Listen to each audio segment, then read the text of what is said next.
જંબુસરના કાવી કંબોઈ સ્થિત સ્તંભેશ્વર મહાદેવ મંદિરે શનિવારી અમાસે ભક્તોનું ઘોડાપુર ઉમટ્યું। જંબુસર તાલુકાના પ્રસિદ્ધ કાવી કંબોઈ ગામે આવેલ પવિત્ર યાત્રાધામ સ્તંભેશ્વર મહાદેવ મંદિર આજરોજ શનિવારી અમાસના પાવન અવસરે દર્શન કરવા માટે દૂર દૂરથી શ્રદ્ધાળુઓ મોટી સંખ્યામાં ઉમટી પડ્યા હતા। સ્તંભેશ્વર મહાદેવ મંદિરની ખાસિયત એ છે કે તે દિવસમાં 2 વાર સમુદ્રના પાણીમાં સંપૂર્ણપણે ગરકાવ થઈ જાય છે અને ઓટ આવતા ફરીથી તેના દર્શન થાય છે। કુદરતના અદ્ભુત ચમત્કારને નિહાળવા અને અમાસના દિવસે મહાદેવના દર્શન કરી ધન્યતા અનુભવવા ભક્તોમાં ભારે ઉત્સાહ જોવા મળ્યો હતો। લોકવાયકા અને શ્રદ્ધા એવી માન્યતા છે કે અમાસના પવિત્ર દિવસે સ્તંભેશ્વર મહાદેવના દર્શન કરવાથી ભક્તોની તમામ મનોકામનાઓ પૂર્ણ થાય છે। આજે શનિવારી અમાસનો વિશેષ સંયોગ હોવાથી સવારથી જ મંદિર પરિસર હર હર મહાદેવના નારાથી ગુંજી ઉઠ્યું હતું।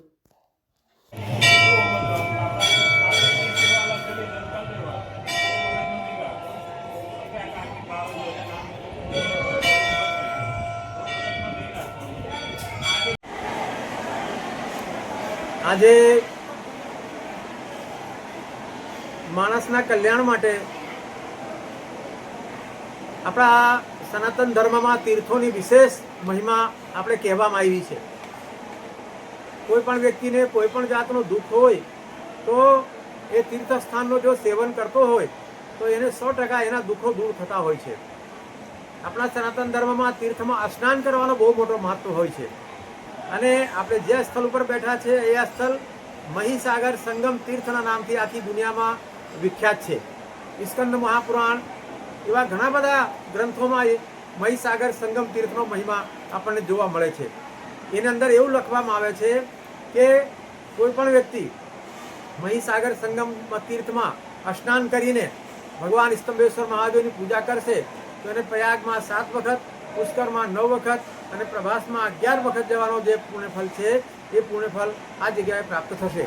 કોઈ પણ દોષનો પિતૃદોષ જો હોય તે પણ એનો દોષ દૂર થશે। આજે આ યોગનો લાભ લેવા માટે ગુજરાતભરમાંથી હજારો તીર્થયાત્રી અહીં પરમાત્માના દર્શન કરવા, સ્નાન કરવા માટે અહીં આવ્યા છે। આજે વાપીથી લગભગ 700 લોકોએ અહીં આવીને સ્નાન કર્યા છે। ત્યાર પછી બીજા વડોદરા, સુરત, ભરૂચ, દરેક સ્થળો ઉપરથી ભગવાન શિવના આશીર્વાદ લેવા માટે મહીસાગર સંગમ તીર્થમાં સ્નાન કરીને આ પોતાને ધન્ય અનુભવવા માટે અહીં હજારોની સંખ્યામાં આજે ભાવિકો આવ્યા છે। મારું નામ વાળંદ પ્રિયકાંત દેશમુખભાઈ છે। હું કરજણ તાલુકાથી આવું છું અને અહીં કાવી કંબોઈ અત્યારે અમાસના દર્શન કરવા માટે આવ્યા છે અને ખરેખર મહાદેવના દર્શન કરીને બહુ સારી અનુભૂતિ થાય છે અને બહુને મારા હર હર મહાદેવ।